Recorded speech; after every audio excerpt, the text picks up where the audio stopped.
Hi guys, I'm going to show you how to do a square pinked sculpted acrylic enhancement.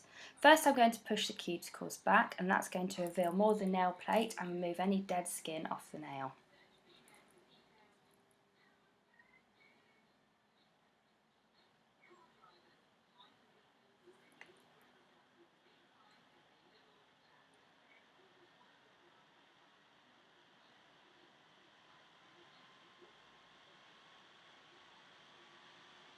Then I'm going to use the other side of my cuticle tool to just ensure that all the residue is removed from the sidewalls and the cuticle area.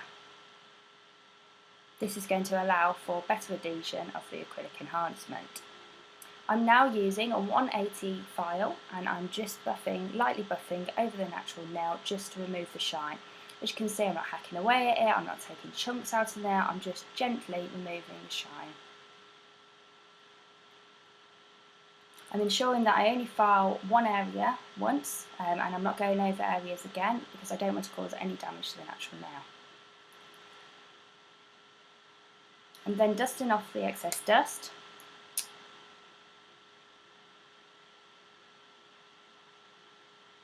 And now applying spray prep as a dehydrator to cleanse that nail plate to remove any oils, contaminants and any of that dust residue that's left. I need to wait till that's dry and cloudy, as you can see. And now I'm going to apply my form. So I've got a butterfly form here. I'm putting the tab behind the back, and that's going to give it a little bit more stability and a sturdy edge to build on. I'm now going to just close the tabs at the end just ever so slightly to give me a rough idea of the shape that I'm going to be working with when I apply it onto the nail. This is how you want your form to look for a square fit. You want an open end and you want completely parallel sides. I'm just going to slide this under the natural free edge, and this is going to show me whether I need to make any cuts or adjustments for perfect fitting. This form, as you can see, fits perfectly flush under the free edge, so therefore there's no need to make any cuts. I am now going to make little marks where I need to cut at a 45-degree angle at the sides, and this is going to allow me to pinch fully under my form to create a perfect tunnel and natural C-curve on that enhancement without the need for much pinching. This works perfectly for a salon-shaped nail. So I'm going to fold those tabs open, and that's going to be much easier for me to fit the form under the natural free edge. So I'm just sliding it on and sliding those tabs along the side walls.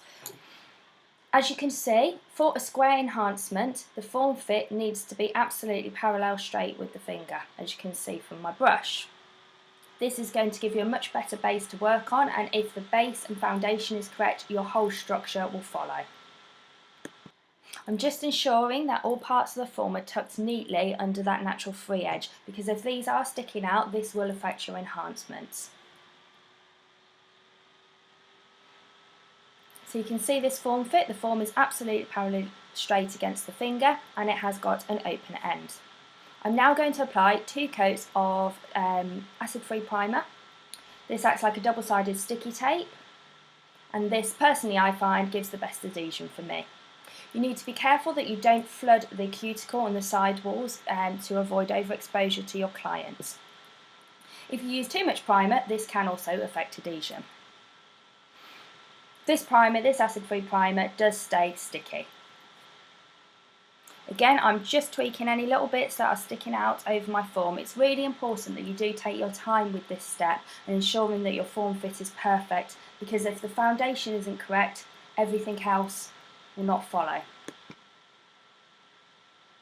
So I'm now going to start with my first bead of pink, cover pink acrylic. So I've gone into the monomer, I'm now going into the powder for the correct amount of time, and I'm just turning my brush over and I'm just waiting for that bead to be workable. If I put that onto the nail too quickly, it will just be sticky and I'm not going to be able to work with it in a correct ratio. I'm just blotting to remove any excess monomer. It is now turned pearly and it's ready to work. I've placed it so it's just over the free edge and the form. I've got a little bit much monomer in my brush still, so I just wiped that. I'm now going to walk it, so I'm patting and pressing. I'm not brushing, I'm not painting. I am patting and pressing and walking it from one edge to the other. And I'm doing this free edge in this square shape, so I've got my extension being created now. So pat and press, pat and press. And then you can use the side of your brush to push up those side walls to ensure they are absolutely parallel with that natural side wall. I'm now able to do my free edge shape to ensure that that is as even as possible. Okay, so that's my first pass of the extension. I'm now going to pick up my second bead of acrylic, and again I'm just going to wait till that is pearly. I've just blotted the excess monomer and I've placed that in the centre of the extension. So for a square nail, the centre of the extension is where your apex needs to be. Again, I'm walking this across from one side to the other side, patting and pressing, patting and pressing. Once that's in place, I'm just going to lightly drag the rest of that product over the enhancement. But because that is the right mix ratio, that isn't going to be sticky and I'm not going to lose the product contact from where I want it. I'm now picking up my third bead, which is the cuticle bead. So I work with this a little bit wetter. So I'm not waiting as long and I'm going to place it. It's really important that this cuticle bead does not touch the skin at all. So as I walk this around the cuticle, my brush is ever so slightly tucked over that bead. And I'm holding the nail down and I'm bringing the product away from the cuticle towards the free edge. My middle finger is ever so slightly moving, so it is moving away from the cuticle. I'm now just tweaking over the enhancement, just making sure the product is as smooth as possible, and this is going to ensure I've got as little filing as possible to do. Depending on the product you use, whether it's a slow or fast drying acrylic and also the temperature that you are working in, the product is going to take anywhere between 1.5 minutes to 4.5 minutes to be fully set.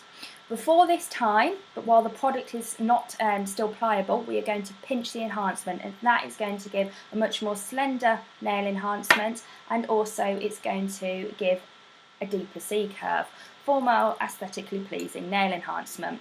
Feel free to miss this stage out if you do not want to pinch. So once the enhancement is completely dried into the pinch shape, I'm going to remove the form. As you can see, it's got a soft salon C curve to it.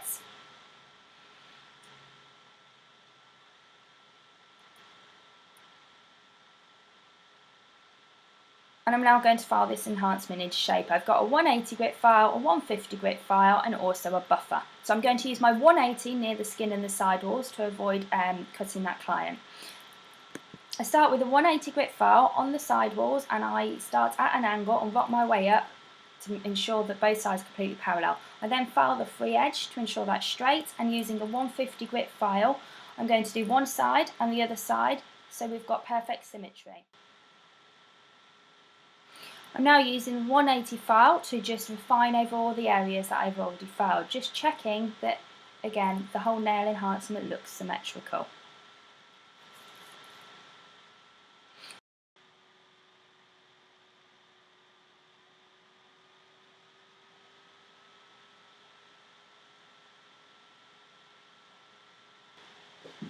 Okay, once I'm happy with my filing technique, I'm just going to check over, see if there's any areas to refine. I'm going to check that those side walls are completely parallel and straight with the finger.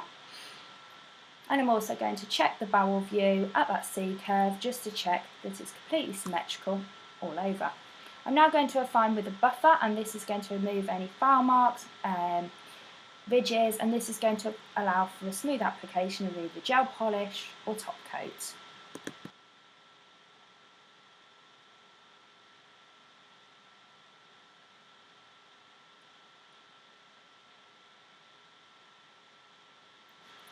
Okay, as you can see, the enhancement is nice and smooth, it's free from file marks, so I'm now going to just remove the excess dust.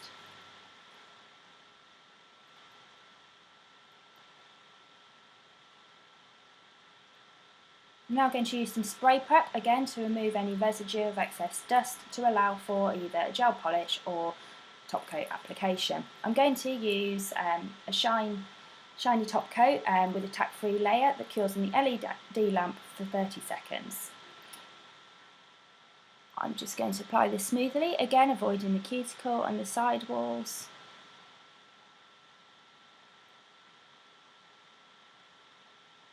and cap that free edge. So that's going to cure in the LED lamp for 30 seconds. However, if you wish to use a gel polish colour instead, you can do so. Once that's completely cured, I'm just finishing off with a cuticle oil, and I'm just going to ensure I rub it into the cuticle, the side walls, and also under the hypernychium. And as you can see, here's the finished enhancement.